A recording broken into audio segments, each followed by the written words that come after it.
Good morning દોસ્તો, welcome back to simplified maths. સંબંધ અને વિધેય પાર્ટ 4 આજે ચાલુ કરી રહ્યા છીએ. ઓકે, પાર્ટ 3માં આપણે છેલ્લે વિધેયની વ્યાખ્યા પછી કેટલાક વિધેયો અને તેના આલેખો એ ટોપિક જોતા હતા. કેટલાક વિધેયો અને તેના આલેખો, બરોબર છે. એમાં આપણે 5 પ્રકારના વિધેયો જોઈ લીધા છે. ઓકે, જેમાં પહેલું હતું તદેવ વિધેય, એટલે આઈડેન્ટિટી ફંક્શન, બરોબર. fx ઇક્વલ ટુ એક્સ, યાદ છે ને, સંકેતમાં આઈ પણ કહેવાય, કેપિટલ આઈ. પછી અચળ વિધેય, કોન્સ્ટન્ટ ફંક્શન. ત્યાર પછી બહુપદી વિધેય, સમય વિધેય, અને પછી છેલ્લે જોયેલું માનાંક વિધેય. વેરી ઇમ્પોર્ટન્ટ, મોસ્ટ આઈએમપી માનાંક વિધેય. અને માનાંક વિધેયની સમજૂતી પણ જોઈ હતી, અને આપણે એમાં ગ્રાફ પણ જોયેલા, કારણ કે આમાં આલેખો દોરેલા છે. મેં કહ્યું હતું એ વખતે પણ કદાચ કે એક્ઝામમાં આપણને આલેખ પૂછવાના નથી, પણ આલેખ આધારિત પ્રશ્નો આવે કે ભાઈ માનાંકનો આલેખ કેવો હોય, તો કિરણ યુગમાં હોય, બરોબર છે.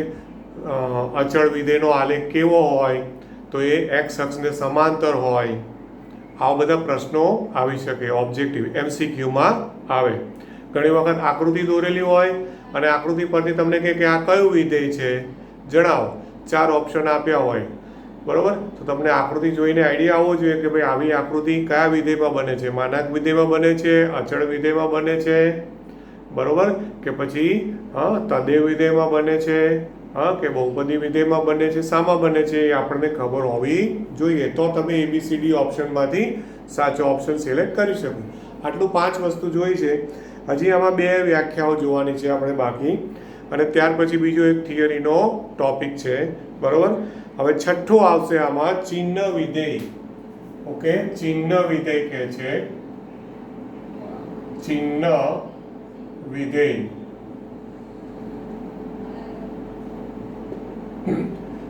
એને ઇંગ્લિશમાં આવું પણ કહે છે,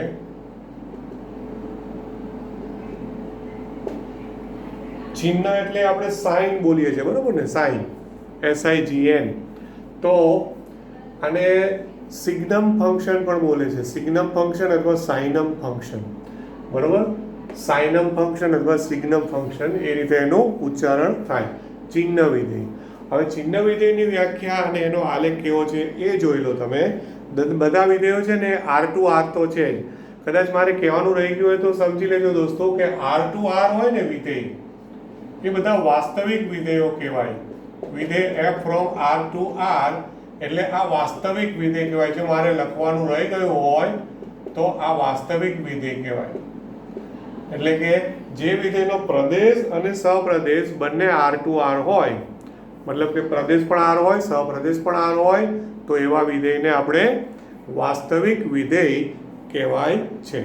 ઓકે, અને વાસ્તવિક વિધેય આપ્યું હોય તો જ આ બધા તમે જોજો, લગભગ આપણે જેટલા ગયા વખતે 5 જોયા, આપણે 6ઠું 7મું જે પણ જોઈશું ને વ્યાખ્યાઓ, બધામાં R to R જ છે. એટલે બધી વ્યાખ્યાઓ વાસ્તવિક વિધેયને જ લાગુ પાડેલી છે. હવે વિધેય R to R કે જ્યાં, હવે જોજો, એને fx ને 3 ભાગમાં વહેંચેલું છે દોસ્તો. કેટલા ભાગમાં? 3 ભાગમાં. fx ના 3 જ જવાબ શક્ય છે, આવું કહે છે. 1, 0 અને -1, 3 જ જવાબ, 1, 0 અને -1. fx નો આન્સર 1 ક્યારે આવે, તો કે ભાઈ જ્યારે x ધન લો તો. fx નો આન્સર 0 ક્યારે આવે, જ્યારે x બરાબર 0 લો તો. અને fx નો આન્સર -1 ક્યારે આવે, તો કે જો x ઋણ લો તો. હવે આવું કેમ, એવો પ્રશ્ન નહીં કરવાનો ગણિતમાં. આ એની વ્યાખ્યા આપી છે. ઓકે, વ્યાખ્યા મતલબ કે ડેફિનેશન જે આપણે સ્વીકારવાની કે ભાઈ આ પ્રકારનું કોઈ પણ વિધેય હોય તો તેને ચિહ્ન વિધેય કહેવાય છે. ઓકે, ખ્યાલ આવે છે? આમાં કોઈ ડાઉટ ખરો ચિહ્ન વિધેયની વ્યાખ્યામાં?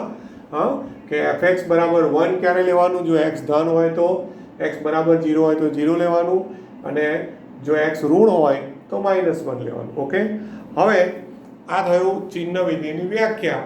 અને હવે એનો ગ્રાફ, તો ગ્રાફ પણ એકચ્યુઅલી ટેક્સ્ટબુકમાં તો આપ્યો જ છે, પણ છતાં હું તમને ગ્રાફ દોરીને સમજાવું કે શું કહેવા માંગે છે. ગ્રાફ જુઓ, જ્યાંથી તમે ગ્રાફ જોજો, પાના નંબર છે 42. ઓકે, એના ઉપર ગ્રાફ દોરેલો છે.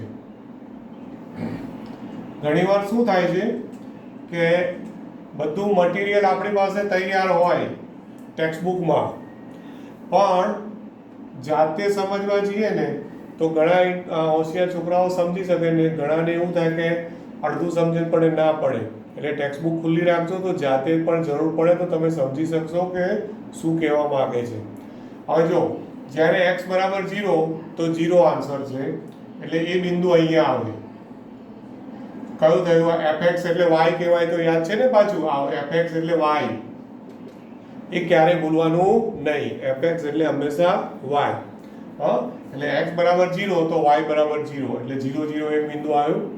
પછી x ની કિંમત કોઈ પણ ધન લો, એટલે ધન એટલે શું? આ બાજુ બધી ધન થાય ને, આ 1 2 3, બરોબર. તો એનો આન્સર શું લેવાનો? એક જ લેવાનો. એટલે ખ્યાલ આવે છે? અને ધનમાં આ બિંદુ છે ઉગમ બિંદુ 0 0, પણ 0 0 પછીની પણ કોઈ પણ ધન લઈ શકો ને, ડાયરેક્ટ એક આવે એવું કોણે કહ્યું? 0 પછી 0.1 0.2 0.3, તો એ બધાને સંગત આન્સર કેટલો આવશે? આને સપોઝ અહીંયા હું 1 લખું તો ક્યાં સુધી 1 1 આવશે? x ગ્રેટર ધેન 0 છે, તો x ગ્રેટર ધેન 0 મતલબ કે આ રીતે ધન કિંમતો લીધા જ કરો તો એનો આન્સર તમે જોજો એનો ગ્રાફ, તો આ રીતે એનો જે ગ્રાફ છે એ x અક્ષને સમાંતર એક આમ કિરણ દોરેલું તમને દેખાશે. ધ્યાનથી જુઓ. અને એ કિરણમાં એ લોકોએ અહીંયા એક આમ સર્કલ કરેલું છે, ઓપન સર્કલ છે. ધ્યાનથી જોજો. ઓકે, હા, ઓપન સર્કલ છે. હવે એ ઓપન સર્કલ કરવાનું રીઝન શું ખબર છે? જો ફરી વાર કરી દઉં છું સરખી રીતે. આ ઓપન સર્કલ છે. ઓકે, બરોબર.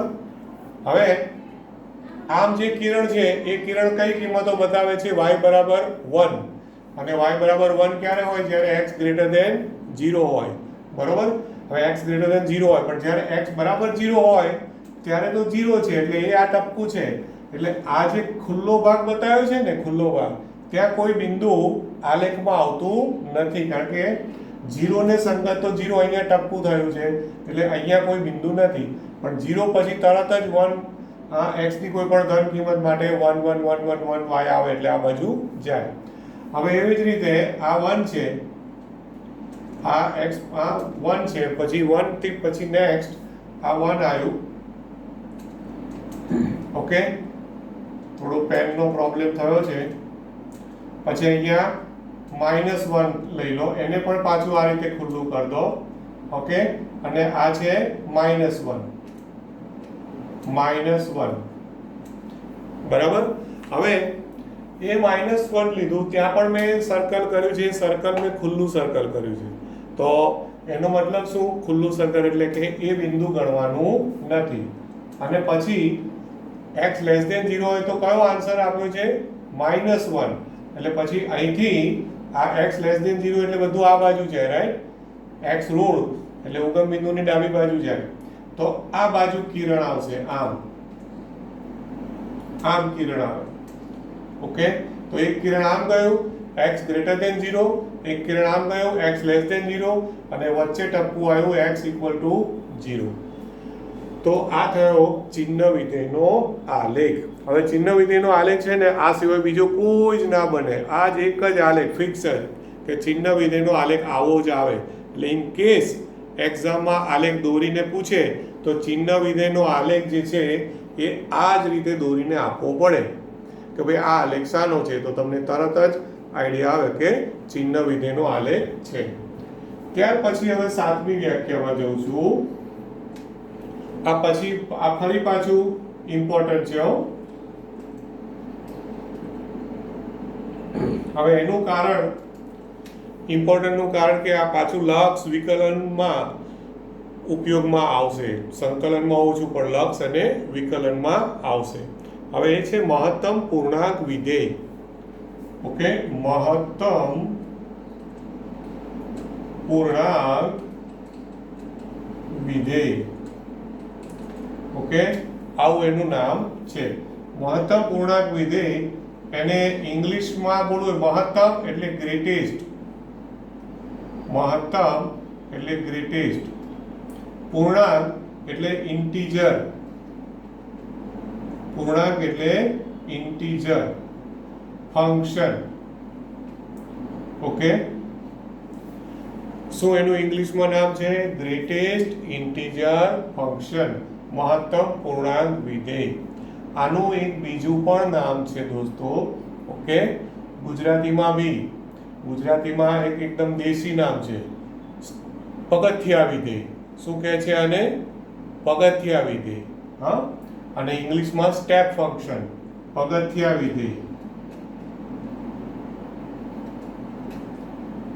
પગથિયા વિધેય અથવા તો ઇંગ્લિશમાં સ્ટેપ ફંક્શન. પગથિયું એટલે સ્ટેપ થાય ને, સીડી ચડો તો એને આપણે ઇંગ્લિશમાં સ્ટેપ બોલીએ છીએ ને, પગથિયું એટલે સ્ટેપ. તો સ્ટેપ ફંક્શન એટલે પગથિયા વિધેય. તો આવું વિચિત્ર નામ કેમ આપ્યું હશે પગથિયા વિધેય એવું? તો એનું તમે ગ્રાફ જુઓ ને, પેજ નંબર 43 ઉપર તમે એનો ગ્રાફ જોજો. તો એનો ગ્રાફ છે એ શાંતિથી ઓબ્ઝર્વ કરો ને તો તમે જાણે એક સીડી ચડતા હો ને એવો ગ્રાફ છે, પગથિયાઓ છે. એટલે આમ આપણે એક પછી એક પગથિયા ઉપર ચડતા જાઓ એ રીતનો ગ્રાફ તમને દેખાશે ત્યાં સ્પષ્ટ.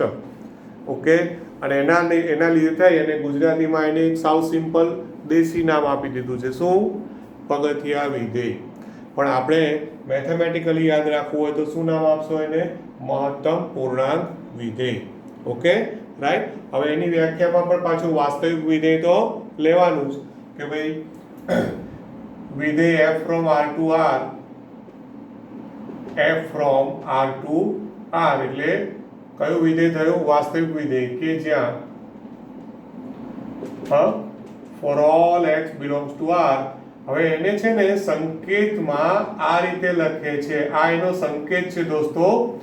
fx is equal to પેલો મોટો કૌંસ કરો છો ને એ લખવાનો અને અંદર x, પણ એને બોલવાનું box. fx is equal to box x. શું બોલશો આપણે? fx is equal to box x. પણ બોક્સ x ની વ્યાખ્યા શું? જેમ અહીંયા ચિહ્ન વિધેય છે એની વ્યાખ્યા આપી છે કે ભાઈ આ રીતના મૂલ્યો મળે. એ રીતે આમાં બોક્સ x બરાબર શું? તો એને મારે જો શબ્દોમાં કેવું હોય તો શબ્દોમાં એને આવું કહી શકો છો દોસ્તો કે એનો શબ્દોમાં આવું કહેશે કે x થી મોટો, મોટો એટલે x થી અધિક. આપણે આ મેથેમેટિકલી ભાષામાં કહીએ તો મોટો એટલે અધિક ન હોય તેવો મોટામાં મોટો ને બીજા ગુજરાતી શબ્દમાં અધિકતમ. અધિક વાપરો તો અધિકતમ અને મોટો વાપરો તો મોટામાં મોટું. હા, મોટામાં મોટો પૂર્ણાંક. આવી એની વ્યાખ્યા છે. એટલે બીજા ભાષામાં મારે કેવું હોય તો x થી મોટો ન હોય તેવા બધા જ પૂર્ણાંકોમાં મોટામાં મોટો પૂર્ણાંક. x થી મોટો ન હોય તેવા, હજુ વધારે ઉમેરવું હોય તો તેવા બધા પૂર્ણાંકોમાં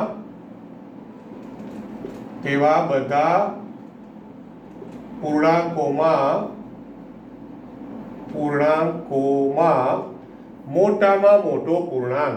ઓકે, હા, ખ્યાલ આવે છે? મોટા અહીંયા લખવું એટલે કન્ફ્યુઝન ના થાય. મોટામાં મોટો પૂર્ણાંક. ઓકે, આવી એની વ્યાખ્યા છે દોસ્તો. હવે છે ને આને ખાસ સમજજો. એનો આલેખ તો પછીની વાત છે, પણ પહેલા તો એનો ઉપયોગ જાણો કે ફોર એક્ઝામ્પલ, દાખલા તરીકે તો સપોઝ કે મેં લીધું બોક્સમાં 2.3, બોક્સમાં 2.3 એટલે બોક્સમાં 2.3 નો મતલબ x ની બદલે 2.3 બોલો. હા, અને આમ જો સંખ્યા રેખા દોરું છું, જોજો તમે સંખ્યા રેખા 0 1 2 3 4, પછી આ બાજુ -1 -2 -3, આ રીતે સંખ્યા રેખા દોરી શકો. બરોબર. હવે આને x ની બદલે 2.3 બોલો તો 2.3 થી મોટો ન હોય એટલે 2.3 આશરે ક્યાં આવશે? અહીંયા મારી આકૃતિમાં 2.3 અહીંયા ક્યાંક આવે જસ્ટ ફોર એક્ઝામ્પલ હું અહીંયા ક્યાંક ટપકું કરું છું. માની લો કે આ 2.3 છે, તો 2.3 થી મોટો ન હોય તેવા બધા પૂર્ણાંકોમાં, એટલે 2.3 થી મોટો ના હોય એનો મતલબ શું કે 2.3 ની જમણી બાજુ ના જવાય. 2.3 ની જમણી બાજુ જાવ તો 2.3 થી મોટી કિંમત આવે કે નહીં, એટલે 2.3 ની મારે કઈ બાજુ જવું પડે, ડાબી બાજુ. બરોબર, તેવા બધા પૂર્ણાંકોમાં, એટલે 2.3 ની ડાબી બાજુ કેટલા પૂર્ણાંકો છે, અસંખ્ય, અનંત. કયા કયા છે, 2, 1, 0, -1, -2, -3 આ બધા છે. એમાંથી મોટામાં મોટો પૂર્ણાંક, મોટામાં મોટો પૂર્ણાંક એટલે 2.3 છે, તો એની ડાબી બાજુ સૌથી પહેલો જે આવે એ આન્સર. તો 2.3 ની ડાબી બાજુ કયો આંકડો આવે છે, 2. ખબર પડી? હા, સપોઝ કે હું 2.9 લઉં તો 2.9 એટલે એવું નહીં વિચારવાનું દોસ્તો, આપણે પેલું ફિઝિક્સ ને કેમેસ્ટ્રીમાં પ્રેક્ટિકલ કરશો ને તમે, તો ત્યાં એવું કહેશે પ્રેક્ટિકલમાં કે 2.5 થી મોટું હોય ને તો 3 લઈ લેવાનું ગણતરીમાં. પણ એ પ્રેક્ટિકલ પૂરતું છે, અને ફિઝિક્સ કેમેસ્ટ્રીના દાખલામાં એવું થશે કે 2.5 થી નાનું હોય તો 2 લઈ લેવાનું, 2.5 થી મોટું હોય તો 3 લઈ લેવાનું. એમ ખ્યાલ આવે છે? સપોઝ કે ભાઈ 10.7 આવે ને તો 11 લઈ લેશે, 10.3 આવે તો 10 લઈ લેશે. પણ એ બધું પ્રેક્ટિકલોમાં ને ફિઝિક્સ કેમેસ્ટ્રીના દાખલાઓમાં, અહીંયા નહીં.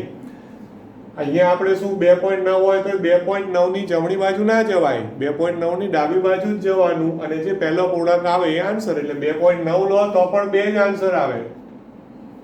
ઓકે, સપોઝ તમે 2.00001 લો તો પણ 2 જ જવાબ આવે.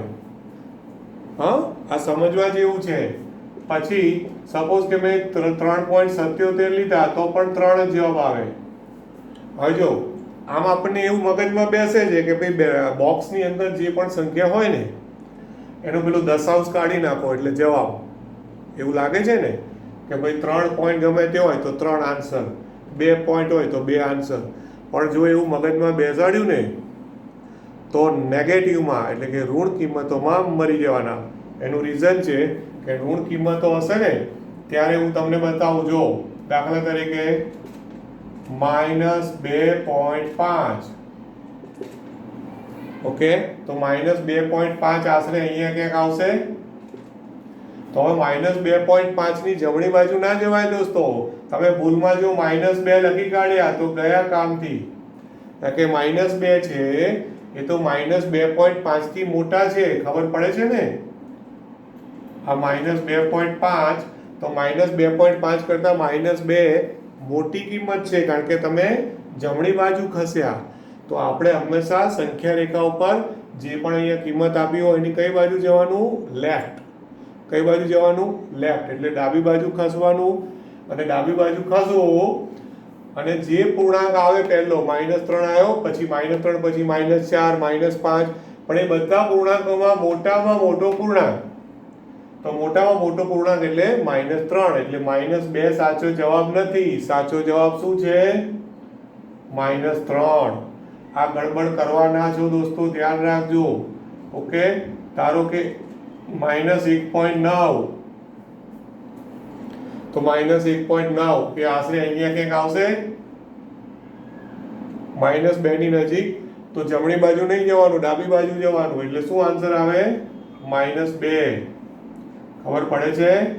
પછી માની લો કે -0.7, -0.7, તો એ ક્યાં આવશે, -0.7 આ -1 ની નજીક આવે ને, 0 અને -1 ની વચ્ચે. તો ત્યાંથી ડાબી બાજુ ખસો તો શું આન્સર આવે, -1. શું જવાબ આવે છે દોસ્તો, -1. ખ્યાલ આવે છે ને? એટલે આ માઇનસ વાળી નેગેટિવ કિંમતોમાં લોચા મારવાની શક્યતાઓ છે. એટલે ધ્યાન આપજો કે શું યાદ રાખશો, સંખ્યા રેખા ઉપર ડાબી બાજુ ખસવું, અને ડાબી બાજુ ખસતા જે પહેલો પૂર્ણાંક આવે એ આપણો આન્સર, મહત્તમ પૂર્ણાંક વિધેયનો એ આન્સર કહેવાય. સિમ્પલ.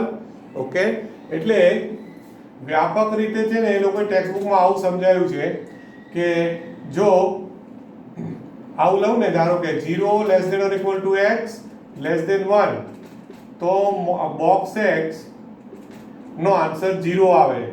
ડાબી બાજુની સંખ્યા પકડી લેવાની, 1 કરતા નાનું, 0 કરતા મોટું, બધાનો આન્સર 0.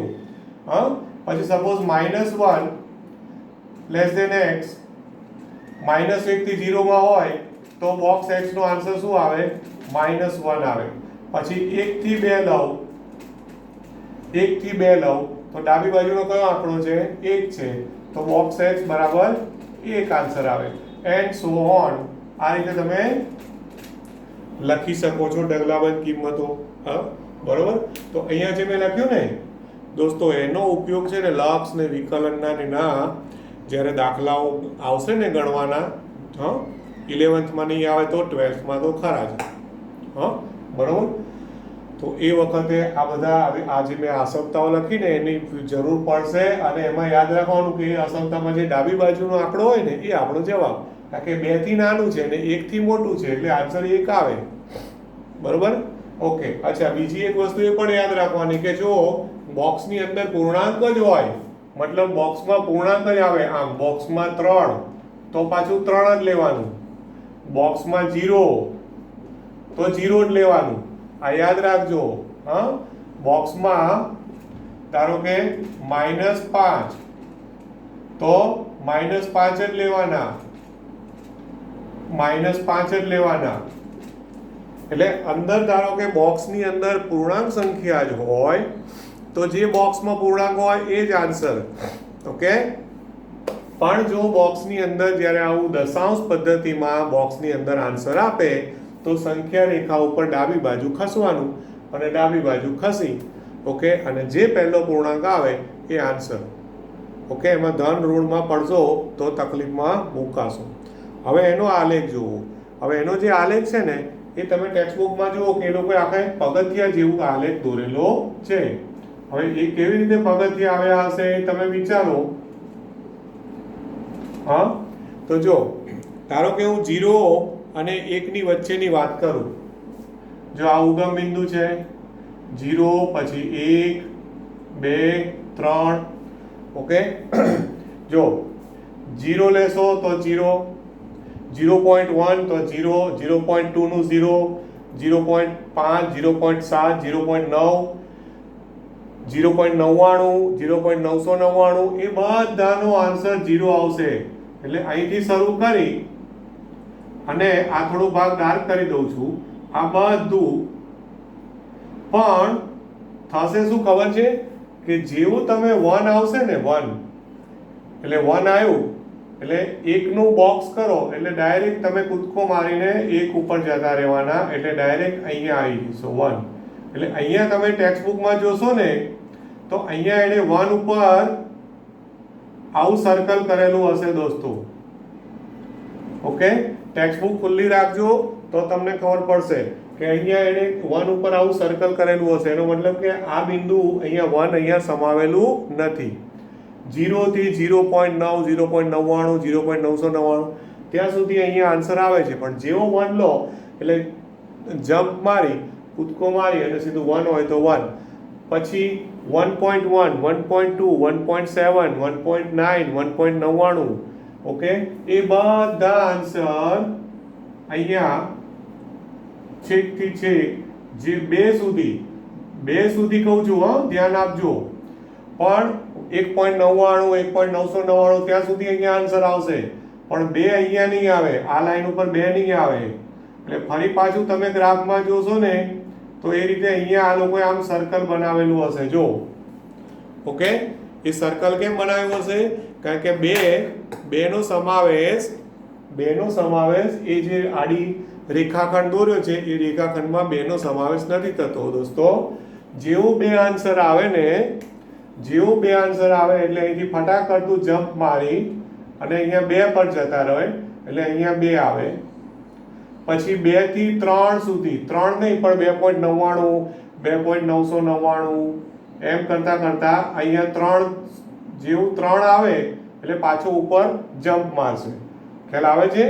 પછી એવી જ રીતે અહીંથી નીચે જશો તમે નીચેના ગ્રાફમાં તો આ 0 એ તો 0 છે. પછી આ બાજુ શું હશે? આ કિંમત -1, પછી આ -2 આ રીતે હશે. તો જો 0 થી -1 ની વચ્ચે કોઈ બી કિંમત લેશો તો ડાબી બાજુ ખાશો એટલે બધું -1 આવશે, રાઈટ. પણ એમાં તમે જોશો ને તો આ જે કિંમત છે અહીંયા આ -1 છે, બરોબર, આ -1 છે, રાઈટ. તો 0 એ તો 0 આવી ગયું છે, પણ ત્યાર પછીની કોઈ પણ 0 ને -1 વચ્ચેની કિંમત લેશો એટલે એ વખતે અહીંથી ગ્રાફ આમ જશે આ બાજુ. પણ જેવું -1 આ જે છે ને હવે તમારે થોડું સમજવું પડશે દોસ્તો કે આમ અહીંયા સુધી આવ્યું, દાખલા તરીકે 0.5 તો -1, 0.9 તો -1, 0.99 તો -1. અહીંયા એ લોકોએ આ જગ્યાએ એ લોકોએ આમ ખુલ્લું સર્કલ કરેલું હશે આમ, રાઈટ, ઓકે. અને જેવું પછી તમે -1 લેશો, જેવો આન્સર -1 લેશો એટલે અહીંયા -1 પણ આવી જશે. પણ જેવું -1.1 લેશો એટલે આન્સર -2 થઈ જશે, એટલે અહીંથી નીચે ઉતરશે. શાંતિથી તમે આને વોચ કરજો, આ વિડીયોને, આ ગ્રાફ કઈ રીતે દોરાયો છે, ઓકે. કઈ જગ્યાએ એ લોકોએ સર્કલ કર્યું છે, જો અહીંયા પાછું આ જગ્યાએ અહીંયા એને સર્કલ કર્યું હશે આમ સર્કલ કરી અને આમ -2 સુધી દોર્યું હશે, ઓકે. પછી એ જ રીતે નીચે -3, પછી -4, આ રીતે. આમાં આગળ જવું હોય તો હજી આગળ હું 4 લઈ અને અહીંથી ઉપર આ 3 થી ઉપર 3 અને 3 થી શરૂ કરી અને 4 સુધી, એટલે આમ તો આવું ચાલ્યા જ કરે, આનો કોઈ અંત નથી, ઓકે. આનો કોઈ જ અંત નથી, આ ચાલ્યા જ કરશે દોસ્તો. ખ્યાલ આવે છે, ઓકે. બોલો, આમાં કોઈ ડાઉટ કરો? તો જુઓ કે આમ આલેખ છે ને એ આમ પગથિયા ચડતા હોય ને એવું લાગે, કાં તો પગથિયા ઉતરતા હોય કાં તો પગથિયા ચડતા હોય, એ રીતનો ગ્રાફ થાય છે. એટલા માટે એને સિમ્પલ ભાષામાં સ્ટેપ ફંક્શન અથવા તો પગથિયા વિધેય પણ કહે છે, બરોબર છે, ઓકે. હવે આના પછી થિયરીમાં એક છેલ્લો ટોપિક બાકી રહ્યો છે. થિયરી છે એ થિયરીમાં એક છેલ્લો ટોપિક બાકી રહ્યો છે અને એ છે વિધેયો પરની બેઝિક ક્રિયાઓ, ઓકે. એ પણ આપણે આજે જોઈ લઈએ એટલે પછી આ ચેપ્ટરમાંથી થિયરી બધી પૂરી થઈ જશે. પછી આ ચેપ્ટરમાં હવે માત્ર અને માત્ર દાખલાઓ ગણવાના રહેશે, માત્ર દાખલાઓ.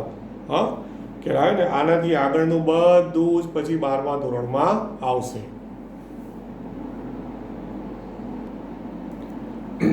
ચલો, હવે આજના લેક્ચરમાં આપણે છેલ્લો ટોપિક લઈએ છીએ અને એ છે વિધેયો પરની બેઝિક ક્રિયાઓ. વિધેયો પરની બેઝિક ક્રિયાઓ, ઓકે. હવે બેઝિક ક્રિયાઓ એટલે સાંભળજો ખાસ, બેઝિક ક્રિયાઓ એટલે કે સરવાળો, બાદબાકી, ગુણાકાર અને ભાગાકાર, ઓકે. સરવાળો, બાદબાકી, ગુણાકાર અને ભાગાકાર ને બેઝિક ક્રિયાઓ કહેવાય છે. યાદ રાખજો, જ્યારે પણ બેઝિક ક્રિયાઓ શબ્દ આવે એનો મતલબ કે સરવાળો, બાદબાકી, ગુણાકાર અને ભાગાકાર, ઓકે. તો વિધેયો પરની બેઝિક ક્રિયાઓ લખ્યું છે ટાઇટલ. એટલે શું? બે વિધેયનો સરવાળો, બે વિધેયની બાદબાકી, બે વિધેયનો ગુણાકાર અને ભાગાકાર. બહુ સિમ્પલ છે, ઓકે. જૂના બુકમાં ખાસું એવું થોડું ડિટેલમાં અલગથી સમજાવેલું, અહીંયા એ લોકોએ થોડું સિમ્પલ બનાવી દીધું છે, એટલે હું અત્યારે એ જૂના પ્રમાણે વધારે કોમ્પ્લિકેટેડ જતો નથી, રાઈટ. ધારો કે એને ટેક્સ્ટબુક પ્રમાણેના સંકેત વાપરું છું. x એ r નો કોઈ ઉપગણ છે તથા બે વિધેયો, તો વિધેયો f છે એ ફ્રોમ x to r અને g ફ્રોમ પણ x to r, બંને સેમ જ વિધેયો આપેલા છે, ઓકે. ધારો કે આ રીતના બે વિધેયો આપેલા છે. તો હવે બેઝિક ક્રિયાઓમાં પહેલું આવે સરવાળો. એકચ્યુઅલમાં બહુ સરળ છે દોસ્તો, ખાલી તો પહેલો ટોપિક આવે સરવાળો. સરવાળો, ઓકે. હવે જે સરવાળો જે છે એ સરવાળામાં શું કરવાનું કે બે વિધેયનો સરવાળો એટલે f પ્લસ જી અને ફ્રોમ, તો એમાં શું છે પ્રદેશ જે હોય ને એ જ પ્રદેશ રાખવાનો, x to r જ કરવાનું દોસ્તો. ખાસ આમાં પણ x છે તો એ બધું સેમ જ રાખવાનું. f plus g from x to r મળે કે જ્યાં for all x belongs to x, એટલે પ્રદેશમાંથી કોઈ બી ઘટક લો, બરોબર. તો એની વ્યાખ્યા આ રીતે આપી છે કે f plus g of x is equal to fx plus gx. આ રીતે લખાય છે, ઓકે. હવે એકચ્યુઅલમાં સાચું કહું ને તો કશું જ છે નહીં. ફોર એક્ઝામ્પલ અહીંયા આપું છું, જોજો. દાખલા તરીકે માની લો કે fx બરાબર, ધ્યાન આપજો, fx બરાબર x સ્ક્વેર છે અને ધારો કે gx બરાબર x માઇનસ 2 છે. તો f plus g of x is equal to fx plus gx. તો આ બેનો શું કરવાનો? સરવાળો. સિમ્પલ. તો સરવાળો કરો તો શું થાય? x square plus x minus 2. આ થયો એનો આન્સર, ઓકે. પછી દાખલો ગણતી વખતે એવું થાય દોસ્તો કે અહીંયા જે હોય ને એનો સરવાળો કરો અને કંઈક અવયવ પડતા હોય, અત્યારે હું નથી કરતો, પણ અવયવ પડતા હોય તો પાડીને કંઈક સાદુરૂપ આપતા હોય, પણ આ ટૂંકમાં સરવાળાની મેથડ, ઓકે. હવે જે રીતે સરવાળો કરે ને એ જ રીતે ધારો કે બાદબાકી કરો, બાદબાકી, ઓકે. તો બાદબાકીમાં ઉપરની જેમ જ f minus g x to r કે જ્યાં for all x belongs to x. હવે એની બાદબાકી કરો તો f minus g of x, તો ખાલી પ્લસ ની બદલે માઇનસ લખવાનું, fx minus gx, fx minus gx, okay. આ થઈ બાદબાકી. હવે સપોઝ આના અહીંયા ઉદાહરણમાં f minus g કરો તો શું થશે? fx minus gx, એટલે કે x square minus x plus 2. બાદબાકી કરો એટલે નિશાની બદલાય ને, બરોબર. પછી ત્રીજી ક્રિયા છે ગુણાકાર. તો ગુણાકારમાં પણ હવે આ બધું આમનું આમ જ, હું એ લખતો નથી. Four all x belongs to x, ગુણાકાર કરો તો fg of x is equal to fx ગુણ્યા gx, fx ગુણ્યા gx, ઓકે. એટલે કે fg અહીંયા લખું છું, fg of x થાય તો fx ગુણ્યા gx, એટલે કે x square into x minus 2, અને એનો ગુણાકાર જે પણ આવે એ એનો આન્સર, ઓકે. સિમ્પલ.